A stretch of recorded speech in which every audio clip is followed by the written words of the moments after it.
अस्सलाम वालेकुम रहमतुल्लाहि व बरकातुहू। Welcome to my channel Sam कहानी विदा। दोस्तों, आज आपके लिए अनोखी चाल का पार्ट 7 लेके आया हूँ, तो लिहाजा कहानी स्टार्ट करते हैं। कासिम का दफ्तर इसी घिनौने कारोबार के लिए इस्तेमाल हो रहा है जिसके खात्मे के लिए वो जदोजहद कर रहे हैं। इनके फ्लैट की कुंजी कम से कम 6-7 आदमियों के पास है। सब नशे के आदी हैं। अंजुमन इंसदादे मंशियात का दफ्तर मंशियात की तकसीम और फरोख्त का अड्डा बन चुका है ना अजीब बात। वो तलख अंदाज में मुस्कुराई। इस जुर्म में कितने अफराद मुलवस हैं? कबीर ने बेताबी से पूछा। कासिम ने इन सब के नाम आपको लिखवा दिए थे, शहीन ने जवाब दिया। क्या मेरी आमद के मुतल्लिक आपने या कासिम ने रात को किसी को बतलाया था? नहीं, हम दोनों पिक्चर हाउस साथ गए थे और साथ वापस आए थे। इसलिए अगर वो किसी को बतलाते तो मुझसे वो पोशीदा न रहता। कासिम और तैमूर के ताल्लुकात के बारे में आपको क्या इल्म है? सिर्फ इस हद तक कि तैमूर साहब हुकूमत के कायम करदा इंसदाद मंशियात कमेटी के सरबराह हैं। कासिम इसी सिलसिले में इनसे कई बार मिल चुके हैं। वो बेगम तैमूर से भी बखूबी वाकिफ हैं। मिसेस सुरेंद्र नाथ के मुतल्लिक कुछ इल्म है आपको? मिसेस सुरेंद्र नाथ? हाँ, याद आया। शायद गुज़िश्ता माह वो कासिम से मिलने आई थीं। बड़ी खूबसूरत और स्मार्ट खातून है। इसके बाद इनको नहीं देखा, शाहीन ने कहा। बस मुझे और कुछ नहीं मालूम। प्रोफेसर कासिम के लिए ये बात हैरत और सदमे का बायस बनी थी कि इसका दफ्तर मंशियात के इंसदाद की बजाय इसके इस्तेमाल का मरकज बन गया था। जब तक शाहीन ने इसकी तस्दीक नहीं की, इसे यकीन ना आया, लेकिन बज़ाहिर ये खबर सुनकर इसे शदीद धचका लगा था। कबीर ने सुरिंदर से बात की, फिर इसे साथ लेकर डॉक्टर हमदानी के पास गया। इन्होंने बड़ी शर्मिंदगी के साथ अपनी गलती का एतराफ कर लिया, लेकिन कसम खाई कि यह बात इनके इल्म में नहीं थी कि मिसेस हमदानी को ब्लैकमेल किया जा रहा था। इंसदादे मंशियात की अंजुमन के 8 ओहदेदारों को हिरासत में लिया जा चुका था। इनमें 2 यूनिवर्सिटी के तलबा और बाकी आला तबके के ताजरों के जवान लड़के थे। इनके घरों से हीरोइन तो बरामद नहीं हुई, लेकिन इस बात का सबूत मिल गया कि वो इस नशे के आदी थे। नाजिया का कहीं सुराग ना मिल सका था। इस बात की रिपोर्ट कबीर को मिल गई कि ना तो गुलशन आरा और ना गुरदास मान को लॉटरी में कोई इनाम मिला था। इसका मतलब यह था कि इनको ये रकम किसी और जरिए से मिली थी। हिरासत शुदा तमाम लोगों ने हीरोइन के इस्तेमाल और तकसीम का एतराफ़ कर लिया। इनके बयान के मुताबिक इन सबको हीरोइन फराहम करने वाला शख्स माइकल था।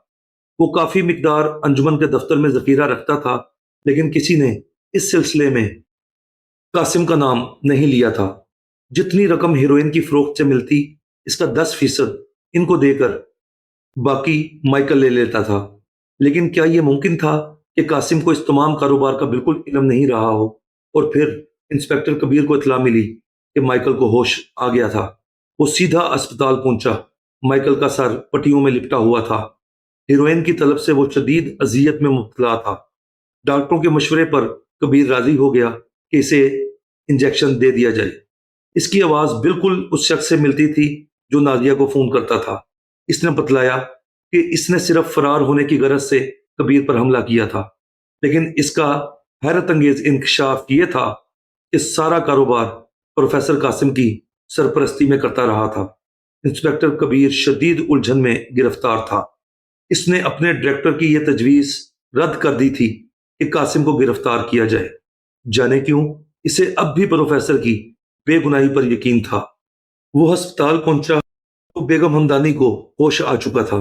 डॉक्टरों ने बमुश्किल जरा देर के लिए मुलाकात की इजाजत दी। बिस्तर पर लेटी हुई भारी भरकम बेगम हमदानी कबीर को देखकर मुस्कुराई। आओ इंस्पेक्टर, जरा देर पहले शाहीन तुम्हारे शान में कसीदा ख्वानी करके गई है, इन्होंने कमजोर आवाज में कहा। कहां तक पहुंची तुम्हारी तहकीकात? अभी तक मैं तारीकी में हूं बेगम साहिबा, शायद आप कुछ रोशनी डाल सकें। बेगम हमदानी ने इतराफ किया कि माइकल इनको ब्लैकमेल कर रहा था। इन्होंने ये भी इतराफ कर लिया कि एक मर्तबा डॉक्टर हमदानी ने अपने क्लिनिक के लिए मंगवाई हुई नशा आवर अद्वियात फरोख्त कर दी थी, क्योंकि इनको रकम की सख्त ज़रूरत थी। इन्होंने ये अद्वियात एक शख्स जवेद को फरोख्त की थी, जो दवाओं का कारोबार करता था। वो किसी केमिस्ट शॉप का मालिक था। یہ بات مائیکل کو کیسے معلوم ہوئی؟ مجھے اس کا علم نہیں، شاید جوید نے ہی اسے بتلایا ہو۔ کبیر محسوس کر رہا تھا کہ بیگم ہمدانی کی حالت ایسی نہیں تھی کہ وہ زیادہ بول سکیں، اس لیے اس نے بات مختصر کی۔ آپ پر اس حملے کا کیا سبب تھا بیگم صاحبہ؟ میں نے اسے مزید رقم دینے سے انکار کر دیا تھا، انہوں نے جواب دیا۔ اس نے فون پر دھمکی دی تو میں نے صاف کہہ دیا کہ میں خود پولیس کو ساری باتوں سے مطلع کر رہی ہوں۔ حملے سے ذرا دیر پہلے میں نے ایک خط میں ساری تفصیل پولیس کو تحریر کر دی تھی، لیکن اسے پوسٹ کرنے کی نوبت نہ آ سکی۔ صرف ایک سوال اور بیگم صاحبہ، کبیر نے معذرت امیز نظروں سے ڈاکٹروں کو دیکھتے ہوئے کہا، کیا آپ کے خیال میں پروفیسر قاسم اس کاروبار میں ملوث ہو سکتا ہے؟ نہیں، انہوں نے زور دے کر کہا، میں بہت عرصے سے ان کو جانتی ہوں۔ ہم نے منشیات کے خلاف ساتھ ساتھ مہم چلائی ہے اور وہ شخص مظلوم اور درویش صفت ہے۔ کبیر ہسپتال سے نکلا تو بے حد مایوس تھا۔ اب تک کوئی ایسا سراغ نہیں ملا تھا جس سے اصل مجرم بے نقاب ہو سکتا۔ اس نے قاسم کو گرفتار نہیں کیا تھا، لیکن مائیکل کے بیان کے بعد اسے ہیڈ کوارٹر جانے بھی نہیں دیا گیا۔ واپس پہنچ کر اس نے قاسم کو بتلایا کہ مائیکل نے کیا الزام لگایا تھا۔ آپ کی مرضی، دل چاہے تو مجھے گرفتار کر لیجئے، لیکن یہ جھوٹ ہے، قاسم نے غمزدہ لہجے میں کہا۔ اس گھناؤنے جرم میں ملوث ہونے سے پہلے میں مر جانا پسند کروں گا۔ کبیر مایوسی کے عالم میں اپنے کمرے میں پہنچا تو فون کی گھنٹی بج رہی تھی۔ بے تابی اور جوش کے عالم میں اسے تیمور کی آواز سنائی دی۔ خیریت تو ہے تیمور؟ اس نے پوچھا۔ خیریت؟ جب تک نازیہ نہ مل جائے خیریت کیسی؟ اس نے جواب دیا۔ سنیے انسپیکٹر، میرا خیال ہے میں نے اصل مجرم کو پہچان لیا ہے۔ ہاں؟ کبیر دھڑا۔ میرا خیال ہے اس کاروبار کا اصل مرکز پولی کلینک ہے، جہاں منشیات کے مریضوں کا علاج ہوتا ہے۔ تم ہوش میں تو ہو؟ شہر کا سب سے بڑا کلینک؟ پہلے میری بات غور سے سن لیجئے، تیمور نے کہا۔ میں منشیات کی انسداد کے سلسلے میں جب تحقیق کر رہا تھا، اس دوران وہاں گیا تھا۔ کلینک کا ڈائریکٹر ایک ڈاکٹر روہن ہے۔ میں مختلف مریضوں کے بیانات لے رہا تھا، یہیں ایک خوبصورت سی مریضہ مجھ سے لپٹ گئی تھی۔ میرے رومال پر لپسٹک کے دھبے اور پاؤڈر اسی کا نتیجہ تھے۔ بڑی مشکل سے لوگوں نے اسے ہٹایا، وہ نشے میں تھی۔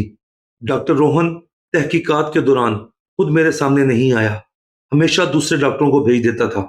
مجھے یہ بات بہت ناگوار گزری تھی، لیکن ایک دن میں نے اسے ریزیڈنٹ میڈیکل افسر سے بات کرتے دیکھ لیا تھا۔ ڈاکٹر ریزیڈنٹ نے اسے ڈاکٹر روہن کہہ کر مخاطب کیا تھا، تو میں نے اس کی طرف دیکھا۔ اس کی شکل جانی پہچانی سی لگی تھی۔ میں نے جب اسے دیکھا تو اس کا حلیہ مختلف تھا۔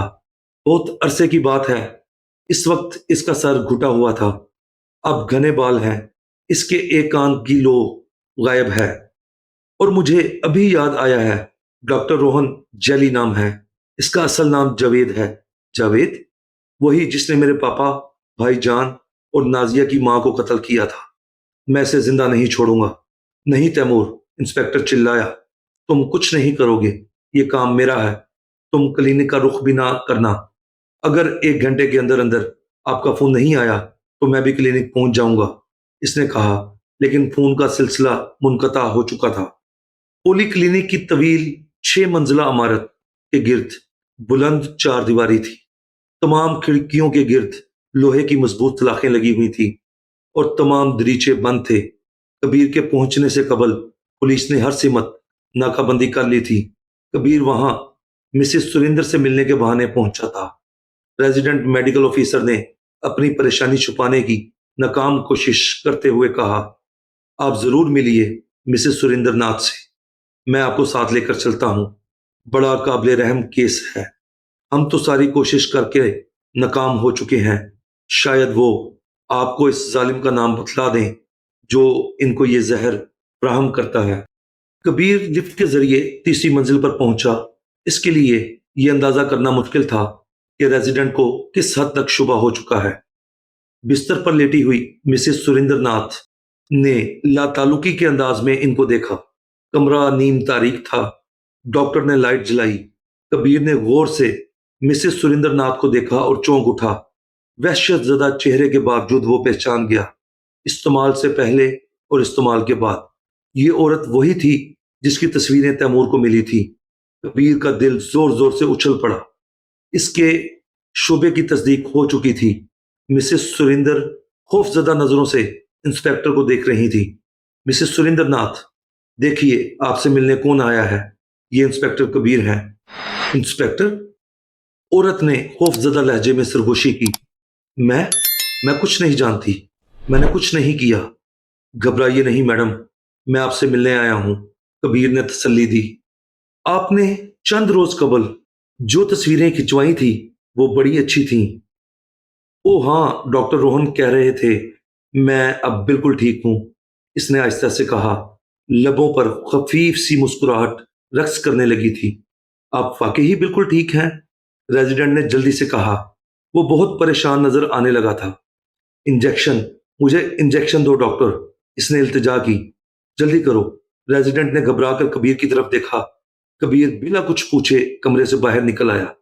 اس حالت میں کچھ پوچھنا بیکار ہے، اس نے کہا۔ ہیروئن کے مریضوں کی یہی کیفیت ہوتی ہے انسپیکٹر، ڈاکٹر نے جلدی سے کہا۔ ان کو نشہ نہ ملے تو ٹوٹنے لگتے ہیں۔ میں سمجھتا ہوں ڈاکٹر، پھر کسی وقت آ جاؤں گا، اس نے لفٹ سے باہر نکلتے ہوئے کہا۔ کبیر نے پولیس کار کلینک کے پورچ میں ہی روکنے کی ہدایت کی تھی۔ اس نے فیصلہ کر لیا تھا کہ باہر نکلتے ہی وائرلیس کے ذریعے حکم دے گا کہ کلینک پر ریڈ شروع کر دیا جائے، لیکن وہ یہ دیکھ کر حیران رہ گیا کہ پولیس کار وہاں موجود نہیں تھی۔ البتہ 2 ایمبولینس گاڑیاں وہاں کھڑی تھیں۔ آپ پولیس کار دیکھ رہے ہیں سر؟ ایمبولینس کے ڈرائیور نے مسکراتے ہوئے کہا۔ وہ گیٹ کے باہر کھڑی ہیں، ایمرجنسی، اس نے ایمبولینس کی سمت اشارہ کیا۔ گیٹ تک کافی فاصلہ تھا۔ کبیر تیزی سے باہر کی سمت بڑھا۔ اسے سارجنٹ پر غصہ آ رہا تھا، اس نے حکم کی خلاف ورزی کی تھی۔ اچانک اسے خطرے کا احساس ہوا۔ وہ پھرتی سے گھوما۔ ایمبولینس پوری رفتار سے اس کے سر پر پہنچ چکی تھی۔ موت اتنے قریب تھی کہ بچنا محال تھا۔ صرف ایک ہی صورت تھی۔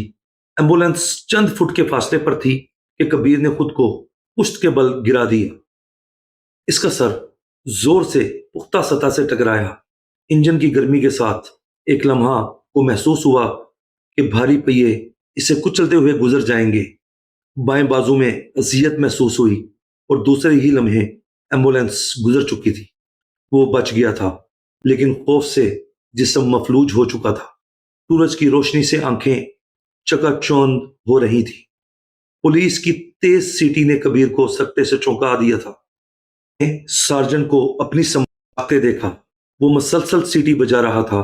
پولیس کی گاڑیاں سائرن بجاتی گیٹ کی سمت بڑھ رہی تھی۔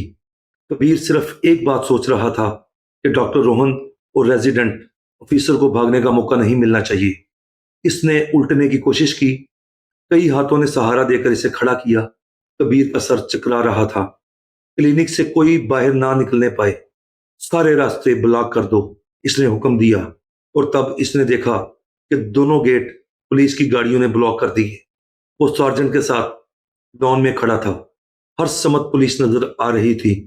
اسی لمحے ایک کار کلینک کے عقبی حصے سے تیز رفتاری کے ساتھ نکلی۔ اسے ریزیڈنٹ ڈرائیو کر رہا تھا۔ برابر میں ایک بھاری بھرکم جسم کا شخص بیٹھا ہوا تھا، جس کے تمام بال سفید تھے۔ اس نے پھرتی کے ساتھ بریک لگائے، لیکن رفتار اتنی تیز تھی کہ کار پوری شدت سے گھسٹتی ہوئی پولیس کی جیپ سے ٹکرائی۔ دھماکے کی آواز فضا گونج اٹھی۔ کلینک کا عملہ حیرت زدہ کھڑا تھا۔ ریزیڈنٹ آفیسر ٹکر سے مر چکا تھا۔ روہن یا جاوید زخمی حالت میں زیر حراست تھا۔ ذرا دیر بعد وہ ایک کمرے سے نازیہ کو برآمد کرنے میں کامیاب ہو گئے۔ وہ نشے میں بے ہوش تھی۔ اسے ہیروئن کی مریضہ کی حیثیت سے کلینک کے اندر داخل کیا گیا تھا۔ کسی کو بھی کلینک سے باہر نکلنے کا موقع نہیں ملا تھا۔ کبیر بڑے فاتحانہ انداز میں اپنے ڈاکٹر کو تفصیلات بتا رہا تھا۔ مسز سریندر بھی یہی ہیں؟ کسی نے سریندر کو بھی اطلاع دی؟ ہاں، ڈائریکٹر نے کہا، ہم نے اسے ایئرپورٹ سے بروقت گرفتار کر لیا۔ وہ فرار ہو رہا تھا۔ فرار ہو رہا تھا؟ لیکن کیوں؟ سریندر فارما میڈیکل فیکٹری سے بھاری مقدار میں ہیروئن اور دوسری منشیات برآمد ہوئی ہیں، ڈائریکٹر نے کہا۔ تم نے جس آدمی کو سریندر کی نگرانی پر مامور کیا تھا، اس نے جیسے ہی وائرلیس کیا کہ سریندر ایئرپورٹ جا رہا ہے، ہم نے بروقت کارروائی کی۔ اس نے جرم کا اعتراف کر لیا ہے۔ تیمور کا فلیٹ मेहमानों से भरा हुआ था। प्रोफेसर कासिम शाहीन भी मौजूद थे। इंस्पेक्टर कबीर ने तैमूर की बेचैनी को महसूस करते हुए कहा, तैमूर की यह दावत बेमकसद नहीं है। मेरा ख्याल है कि मैं इस अफसोसनाक केस के तारीख पहलुओं पर रोशनी डाल दूं। सब मतवज्जा होकर बैठ गए। ये बात तो अब राज नहीं रही कि सुरिंदर दवाओं की फैक्ट्री को मंशियात की तिजारत के लिए इस्तेमाल कर रहा था। इसने इकरार जुर्म भी कर लिया है। नाजिया के वालिद इस फैक्ट्री के चीफ केमिस्ट थे।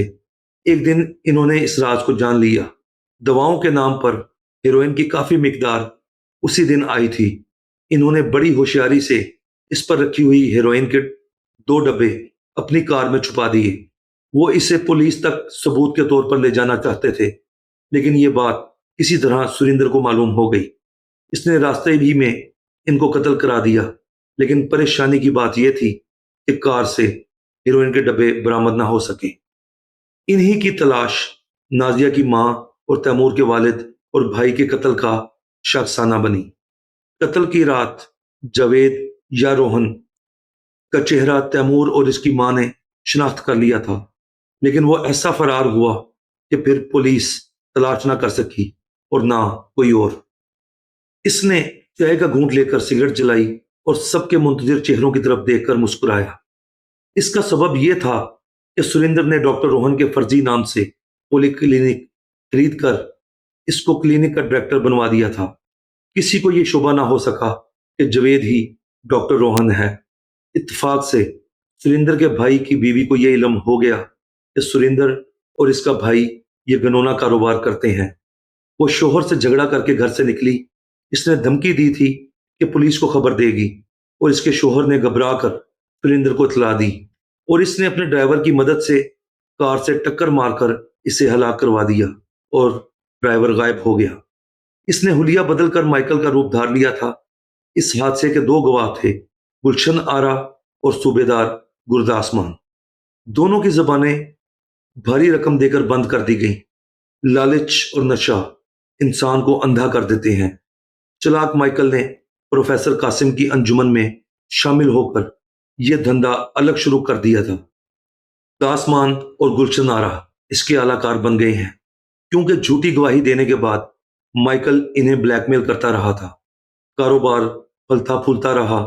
अंजुमन इंसदादे मंशियात का दफ्तर मंशियात फरोशी के लिए इस्तेमाल होता रहा और शायद ये सिलसिला जारी रहता। लेकिन यह महज इत्तेफाक था कि तैमूर ने पोली क्लिनिक के मरीजों से मुलाकात के दौरान जवेद को पहचान लिया।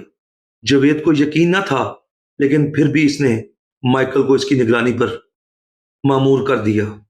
जब इसे एक दिन यह खबर मिली कि गुलशन आरा ने नाजिया के यहां मुलाजमत कर ली है, तो यह शक और बढ़ गया और माइकल ने गुलशन आरा और तैमूर की मां को कार से कुचल डाला। यहां से कत्ल का एक नया सिलसिला शुरू हो गया। गुरदास मान को गुलशन आरा की मौत पहले ही शुबा था। वो माइकल से तस्करा भी कर चुका था। इसने जैसे ही शनाख्त की, माइकल ने इसे भी खत्म कर दिया। तैमूर और नाजिया को खत्म करने की बजाय पहले इनको बदगुमान करने की साजिश की गई।